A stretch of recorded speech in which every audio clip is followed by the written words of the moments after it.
Paz do Senhor, hoje 17 de junho de 2020, quero agradecer aqueles que nos veem, que nos ouvem também pelo YouTube, o canal do YouTube, aqueles também que estão nos assistindo na Igreja Missionária Resgate de Vidas.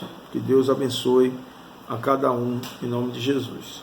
Quero deixar aqui uma palavra da parte de Deus, que fica no livro de Mateus, capítulo 26, verso de número 41, que diz assim: vigiai e orai para que não entreis em tentação. Na verdade, o espírito está pronto, mas a carne é fraca. Amém, irmão? Quero fazer alusão dessa palavra. Jesus dizendo aos seus discípulos: vigiai e orai para que não entreis em tentação, porque o espírito está pronto, mas a carne, ela é fraca. Por que Jesus falou isso aos discípulos? Jesus sobe ao Getsemane para orar. Foi uma das últimas orações de Jesus, porque a última oração de Jesus, quando ele estava na cruz do Calvário, ele diz: Pai, não impute a ele esses pecados, eles não sabem o que fazem. Essa foi a última oração do Senhor Jesus na cruz, antes de morrer. E diante de todas essas circunstâncias, Jesus fala para os discípulos: vigiai e orai, para que não entreis em tentação. O espírito está pronto, a carne é fraca. Por que o espírito está pronto? Jesus estava falando isso. Porque quem nasce da água e do espírito, o espírito vai se renovando. A carne, ela vai envelhecendo, mas aquele que começou a boa obra há de aperfeiçoar até a volta de Cristo. Quem está do nosso lado é maior do que quem está com Ele. Ou seja, o nosso corpo é templo do Espírito, e o Espírito não envelhece. O Espírito se renova todo o tempo. E diante da circunstância, Jesus sobe ao Getsemane e começa agora uma oração. Pede que os discípulos o aguardem em oração, em vigilância, e os discípulos dormem. Jesus começa a ter uma revelação inefável agora diante da oração, no Getsemane, no jardim da angústia, e ele começa a ver aquilo que ele sofreria posteriormente. Ele via cruzes, ele via a coroa de espinho, ele via o teu sangue derramado, ele via a cruz do Calvário, ele via a humilhação, ele via a lança sendo sobre ele, ele via os cravos na cruz, ele via os soldados zombando, ele via todo o cenário que ele vivenciaria posteriormente. Mas ele não só via esse cenário, ele via esse cenário e além daquele cenário, ele via todos os posteriores. Ele via a igreja sendo ameaçada por Paulo, no capítulo 9 de Atos. Ele via a igreja saindo na diáspora, ele via todas as questões que envolviam a igreja. Ele via aqueles que o negariam, ele via aqueles que o aceitariam, e no século 21 ele já estava morrendo, dizendo assim: eu vou morrer porque eu tenho certeza que ele e que ela se converterão. Jesus começa agora a orar e dos seus poros sai sangue, né? Os poros são feitos para sair suor, mas dos poros de Jesus estava saindo sangue, tamanha era a sua amargura. Ele estava sentindo uma dor. A Bíblia diz que Jesus ele faz ilusão, né, do reino de Deus com a mulher que vai dar à luz. Primeiro ela chora, primeiro ela sente dor, primeiro ela esperneia, mas depois ela se alegra quando a criança nasce. Era assim que Jesus estava se sentindo, com uma mulher que ia dar à luz. Era assim que Jesus estava se sentindo, com a dor que ele estava presenciando. E ele estava dizendo: Pai, se possível for, passa de mim esse cálice. Todavia não seja feita a minha, mas a tua vontade. Porque a vontade de Jesus naquele momento era uma vontade humana, uma vontade carnal. Quando Paulo ele fala que o Espírito milita contra a carne de Jesus estava militando contra o Espírito. Mas ele traz no texto que nós lemos, que ele diz: vigiai e orai, porque a carne é fraca, o espírito está pronto, ou o espírito está pronto e a carne é fraca. Naquele momento ele deu vazão ao espírito e dizer: não, o meu espírito está pronto, talvez a minha carne ainda seja fraca. Por isso ele estava dizendo: Pai, se possível for, passa de mim esse cálice, todavia não seja feita a minha vontade. Essa é a oração dos crentes no dia de hoje. Hoje tem que ser essa oração de humilhação. Esse deve ser o foco dos homens e das mulheres de Deus. Dizer que o Espírito já está pronto. Já está pronto para quê, pastor? Para tudo aquilo que vier. Mas a nossa carne ainda está fraca. A nossa carne, ela é fraca. Mas o Espírito está pronto para a morte. Está pronto para adquirir qualquer situação, porque o Espírito voltará para o Pai, renovado. A nossa carne é temerosa, é medrosa. Os discípulos dormiram no momento que não era permitido dormir. Como eu e você, às vezes nós dormimos no momento que não devemos dormir. A Bíblia diz que o nosso Deus não dorme nem tosqueneja. Ele vela por mim e por você 24 horas. Quando você está dormindo, Deus está velando pela minha e pela tua vida. Pela vida da tua família, pela vida dos seus, pela vida dos seus amigos, pela vida daqueles que te perseguem, até porque o inimigo não te toca você dormindo. Porque a Bíblia diz que, no livro de Salmo 34, ele diz que os anjos do Senhor acampam ao redor daquele que o teme e o livra.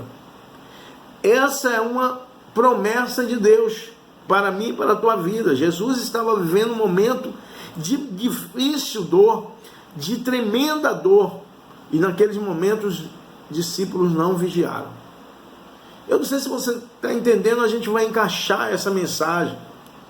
Tem momento que você está com dor e quem está do seu lado ou que está perto de você não percebe, né? Às vezes você está chorando porque você está sentindo dor. A Bíblia diz que Jesus estava falando desse tempo a qual ele sofreria. E a mulher dos filhos de Zebedeu chama Jesus e questiona Jesus: mestre, quero te fazer um pedido. E ali Jesus diga, fale.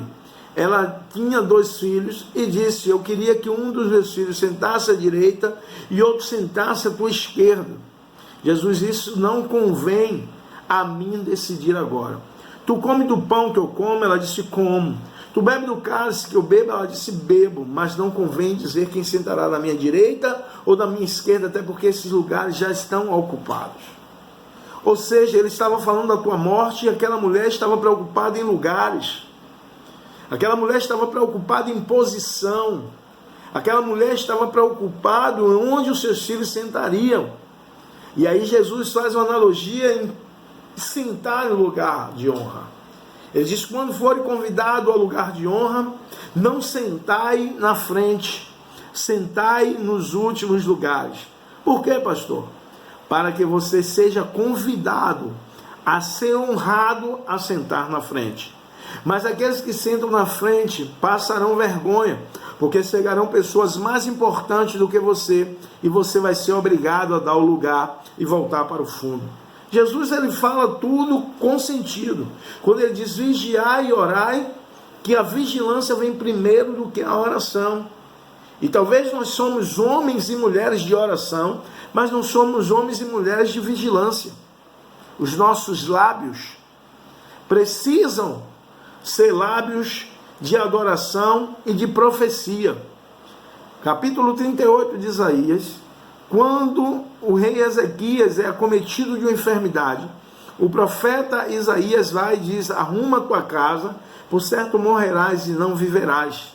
A Bíblia diz que Deus chama Isaías e diz: vai lá e fala ao rei Ezequias, porque o rei Ezequias se humilhou, ele chorou.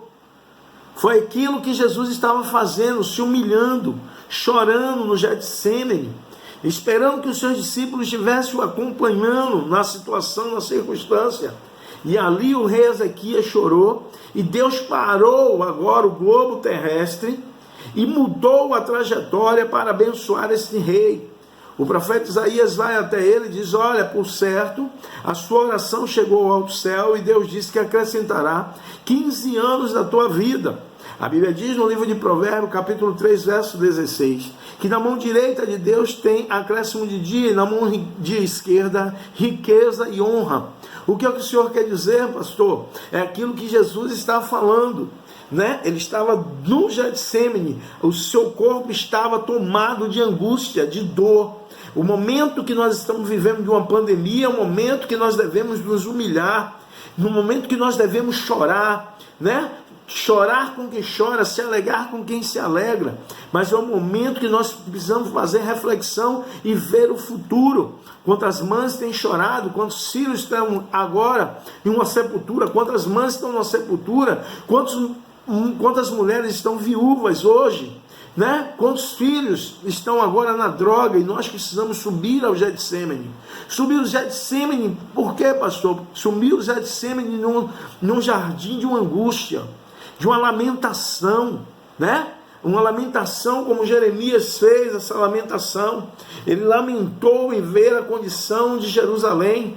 Ele lamentou em ver a condição que se encontrava aquele lugar. O rei Ezequias, no capítulo de número 36 e 37, ele se lamentou quando Senaqueribe queria Judá e que Judá se prostrasse diante dele e servisse a ele. O rei Ezequias rasga as roupas, rasga as suas vestes, porque ele disse, Senaqueribe, se ele não obedecesse, que eles beberiam excrementos. E o profeta Isaías disse: não foi contra ti que ele blasfemou, eu colocarei um anzol na tua boca, eu colocarei um freio na tua boca e um anzol no teu nariz, e farei voltar por onde ele veio, e nenhuma flecha contra ti ele há de colocar, ele há de lançar, porque o nosso Deus está do nosso lado. Quando Jesus diz que a carne é fraca, mas que o espírito está pronto, talvez eu e você sejam tementes, talvez eu e você estejamos apreensivos, talvez eu e você estejamos tristes, mas Deus manda te dizer nesta noite, com esta palavra: alegrai, porque o espírito já está pronto. Jesus disse que ele ia para o Pai, mas não nos deixaria órfãos, ele deixaria o Consolador, aquele que nos consolaria, aquele que enxugará do nosso rosto toda lágrima, aquele que nos renovará todo dia, todo momento. E Deus manda te dizer nesta noite: desce no jardim da angústia, para que ele possa renovar a sua força. Talvez você desça fraco, mas você levante fortalecido. Talvez você desça doente, enfermo, Deus vai lhe levantar curado, em nome de Jesus. Talvez você desça escravizado, Deus está dizendo: eu estou quebrando os grilhões, eu estou libertando o meu povo nesta noite. Que Deus assim possa restaurar a tua família, a tua casa. O espírito já está pronto, a carne é fraca, mas o pecado nunca foi remédio para a carne. Que Deus abençoe em Cristo Jesus. Um abraço a todos os irmãos, em nome de Jesus.